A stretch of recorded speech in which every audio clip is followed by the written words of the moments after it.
دیکھیے غلام احمد قادیانی نے اپنے فتنے کا آغاز کہاں سے کیا تھا یہ سمجھ لیجئے۔ پہلے وہ ایک مناظر تھے، بہت اچھے مناظر، غلام احمد قادیانی تھا کہنا چاہیے، غلطی سے طے کہ بیٹھا ہوں۔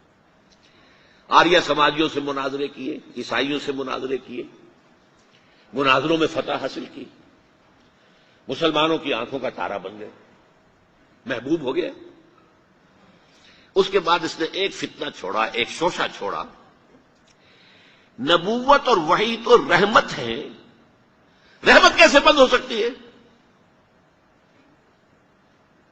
وحی تو انسانوں کی ہدایت کے لیے ہے، انسان ختم نہیں ہوئے وحی کیسے ختم ہو جائے گی؟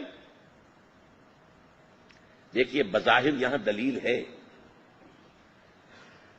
اٹ اپیئرس کنونسنگ، بات سمجھ میں آتی ہے، یہیں سے یہ حل مل جائے گا آپ کو۔ کیا وجہ ہے کہ بڑے بڑے اعلیٰ تعلیم یافتہ لوگ جو ہیں اس کا شکار بن گئے؟ دنیا میں ایک ہی مسلمان نام کا سائنسدان جو ہے وہ آیا ہے ٹاپ پر، وہ قادیانی۔ ایک ہی مسلمانوں کا نام رکھنے والا جو ہے وہ international court of justice Hague کا جو ہے جج بنا ہے، وہ کون؟ قادیانی۔ ڈاکٹرز قادیانی، انجینئرز قادیانی، بڑے بڑے۔ یہ کیوں؟ یہ بات ایسی تھی کہ جو بظاہر دل کو اپیل کرتی ہے کہ جب حضرت آدم سے کہا تھا اما یاتینکم منی ھدی فمن تبع ھدایا فلا خوف علیہم ولا هم یحزنون، انسانوں کی ہدایت کے لیے وحی کا راستہ کھولا گیا۔ ابھی انسان ختم نہیں ہوئے، وحی کا کیسے دروازہ بند ہو جائے گا؟ اجرائے وحی کا پہلے شوشہ چھوڑا، اور جب وحی جاری ہے تو نبوت جاری ہے، لہذا پھر آخر میں آ کے نبوت کا دعویٰ کر دیا۔ اس نے ایک مسئلہ اور استعمال کیا، یہ اصل میں چالاک اور ہوشیار لوگوں کے معاملات ہوتے ہیں۔ عوام الناس کی نفسیات کو متاثر کرنے کے لیے ایک اور شوشہ چھوڑا۔ دیکھو یہ کیسے ہو سکتا ہے، ہمارے نبی حضرت محمد صلی اللہ علیہ وسلم وہ فوت بھی ہو گئے، دفن بھی ہو گئے، زیر زمین دفن ہے، اور عیسیٰ ابن مریم وہ آسمان پر اٹھا لیے گئے، وہ آسمان پر ہے، کیسے ہو سکتا ہے؟ اب عام مسلمان کے لیے اس میں بھی ایک اپیل ہے کہ اس میں تو گویا کہ ثابت ہوا کہ حضرت عیسیٰ ابن مریم جو ہے وہ افضل ہو گئے محمد سے صلی اللہ علیہ وسلم۔ یہ ہیں وہ چیزیں کہ جن سے حالانکہ افضلیت کا اس سے کوئی تعلق نہیں۔ اصحاب کہف اگر 300 برس تک سوتے رہے تو اس میں کون سی افضلیت ہو گئی؟ کوئی افضلیت کا سوال نہیں۔ اس اعتبار سے حضرت عزیر کو اگر 100 برس تک مردہ رکھ کر اللہ نے دوبارہ زندہ کر دیا، کون سی افضلیت اس میں ہو جائے گی؟ اللہ کی قدرت ہے، اللہ کر سکتا۔ لیکن عام آدمی کو اپیل کرنے والی باتیں ہیں، لہذا اس نے شوشہ چھوڑا کہ نہیں یہ غلط ہے، یہ مولویوں کے ڈھکوسلے ہیں، یہ قرآن مجید میں صراحت کے ساتھ نہیں ہے، یہ حدیثوں کے اندر ہے، حدیثوں کے بارے میں جو ہے وہ ہم اطمینان نہیں کر سکتے کہ حضرت مسیح جو ہے وہ سولی نہیں چڑھائے گئے، وہ سولی چڑھائے گئے، وہ فوت نہیں ہوئے، البتہ زخمی ہو کر وہاں سے اتار لیے گئے تھے، پھر ان کا علاج معالجہ ہو گیا، پھر وہ علاقہ چھوڑ کر کشمیر میں آ گئے، یہاں آ کر ان کا انتقال ہو گیا، یہاں دفن ہوئے، یہاں کشمیر میں ان کی قبر بھی موجود ہے۔ یہ دو ایشو ہیں جو اس شخص نے اٹھائے، اور اس سے عوام الناس جو ہیں جن کے اندر کے علم کی پختگی نہیں ہوتی، یا جذباتی طور پر آپ انہیں متاثر کر سکتے ہیں، یا جیسا کہ میں نے پہلی بات کہی تھی اس میں تو یقیناً ایک وزن کی بات نظر آتی ہے کہ یہ رحمت ہے، وہی رحمت ہے، نبوت رحمت ہے، اللہ کی رحمت بند ہو جائے گی کیسے؟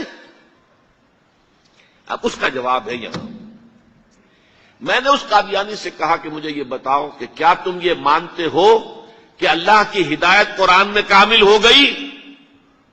انہوں نے کہا ہاں ہم مانتے ہیں، ہدایت کامل ہو گئی۔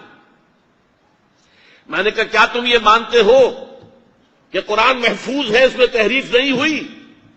کہ ہاں مانتے ہیں قرآن محفوظ ہے، اس میں تحریف نہیں ہوئی۔ پھر میں نے کہا مجھے منطقی وجہ بتاؤ، پھر اس وحی کی کھڑکی کو کھلے رکھنے کا فائدہ کیا ہے؟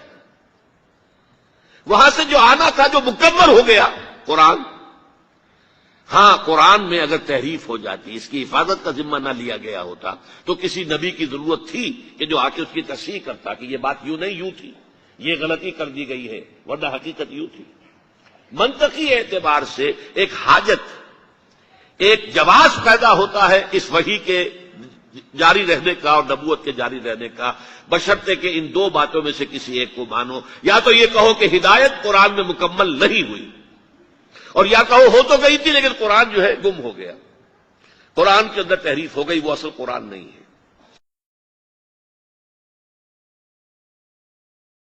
اسی زمانے میں ایک واقعہ یہ ہوا تھا، غلام احمد قادیانی نے ایک دعوتی خط لکھا کابل کے حکمران. اب میں بھول رہا ہوں کہ وہ امیر دوست محمد خان تھے یا امیر عبد الرحمان خان تھے، ان دونوں میں سے کسی کے سامنے وہ خط پہنچا.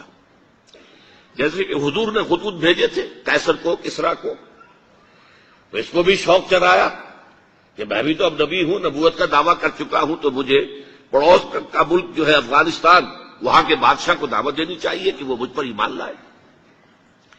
جب وہ خط وہاں پہنچا ہے تو امیر کابل نے اسی خط پہ 2 الفاظ لکھ دیے اور واپس کر دیا. الفاظ کیا تھے؟ ای جا بیا، یہاں آؤ ذرا اور یہاں آ کر تم دعویٰ کرو نبوت کا. یہ تم انگریز کی چھتری تلے بیٹھے ہوئے دعوے کر رہے ہو، انگریز کے سائے تلے جو ہے، اور انگریز جو ہے تمہیں سپورٹ کر رہا ہے. تم نے جہاد کو جو ہے ختم کر دیا، دین کے لیے حرام ہے اب دوستوں قتال، حرمت قتال. انگریز کو اور کیا چاہیے تھا؟ گلیڈسٹن نے جبکہ وہ وزیر اعظم تھا برطانیہ کا، اس نے کہا تھا اپنے پارلیمنٹ میں قرآن کو لہرا کر، جب تک یہ کتاب دنیا میں موجود ہے امن قائم نہیں ہو سکتا. یہ تو جہاد اور قتال کی بات کرتی ہے. تو ان کو اور کیا چاہیے تھا کہ اگر کوئی اس قتال کو ختم کر دے، منسوخ کر دے، اور مسلمانوں میں سے جذبہ جہاد اور قتال فی سبیل اللہ کو نکال دے، تو اس سے بڑی اور کیا خدمت ہوگی. لیکن یہ کہ اگر تمہیں یہ دعوت دینی ہے تو ذرا یہاں آؤ، ای جا بے آ، یہاں آ کے یہ دعوت دو مجھے، تاکہ تمہارے 14 طبق روشن ہو، تمہیں معلوم ہو کہ اس دعویٰ کرنے کا مطلب کیا ہے.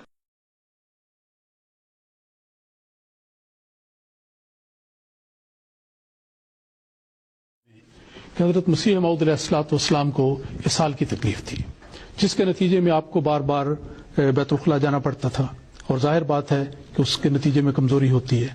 تو یہ سلسلہ چلتا رہا اور آخر میں یہ نکاحت اپنی انتہا کو پہنچی اور آپ کا وہاں پر وصال ہوا.